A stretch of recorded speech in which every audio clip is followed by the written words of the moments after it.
এই কারেন্টের খুঁটির সাথে দড়িয়ে আজকে সুন্দরী মেয়েকে, ওয়াও কি সুন্দরী একটা মেয়ে হসপিটালে ঢুকলো। যায় তাড়াতাড়ি করে বাসায় যাই, ওকে তো পটাতে হবে। মুটির করে মুটি করিস কি সারাদিন মোবাইল দেখা না?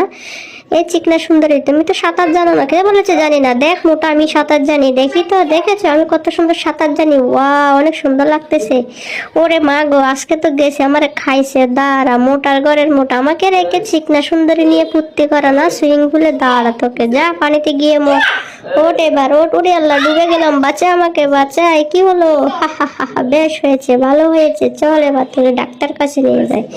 উচিত শিক্ষা দিয়েছি তোকে। চল চল, অনেক হয়েছে। হ্যাঁ চলো, তাড়াতাড়ি চলো। এখানেও বসে শান্তি নেই, সারাদিন মোবাইল। আমি যে একটু ঘুরে আসি। হাই সুন্দরী, কথা বলিও না, তোমাকে ইঞ্জেকশন দিতে হবে। ও তাই নাকি? হ্যাঁ বসো। আমার মোটা বোন একদম ভালো না, দূর এটা, তুইও ভালো না। চল। একই সর্বনাশ, আবারও তো ধরা খেয়ে গেলাম। দাঁড়া, তুই আবার ওই চিকনা সুন্দরীর সাথে কথা বলতেছিস না? দেখাচ্ছি মানে, তোকে তো আজকে মেরেই ফেলবে। খাম্বার সাথে তোকে ঝুলিয়ে রাখলাম, তুই এখানে থাক, এটাই তোর শাস্তি। ও ফলের জুসটা খেতে সে একই সর্বনাশ। কি করলো বাবা? আমার মাকে তো পানিতে ফেলে দিচ্ছে। যা, দৌড় হো তুই, যা।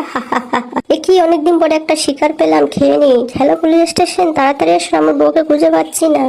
হ্যাঁ আমরা এখনই আসতেছি। ওই যে ধরুন, টাকাটা নিয়ে যান আর আমার ছেলেকে ধরে নিয়ে যান। ওই ওর মাকে ফেলে দিয়েছে, আমি কিছু করিনি, আমাকে ছেড়ে দিন। কি ব্যাপার, আমি কোথায় আসলাম?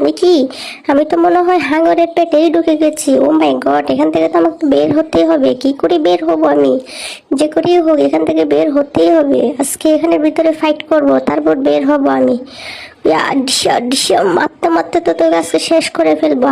হাকর আমি বের হয়ে যাই। উড়ি বাবারে, যা, এটাই তো সুযোগ, এই সুযোগে বের হয়ে যায় তাড়াতাড়ি করে। উড়ি আল্লাহ, প্রাণে বেঁচে গেল। আমার ছেলে কোথায়? তাড়াতাড়ি অফিসারকে সব বলতেই হবে। এবার আমার ছেলেকে বের করতেই হবে। যা, এবার মত তোরা তোদের ফাঁদে। চলো সোনা।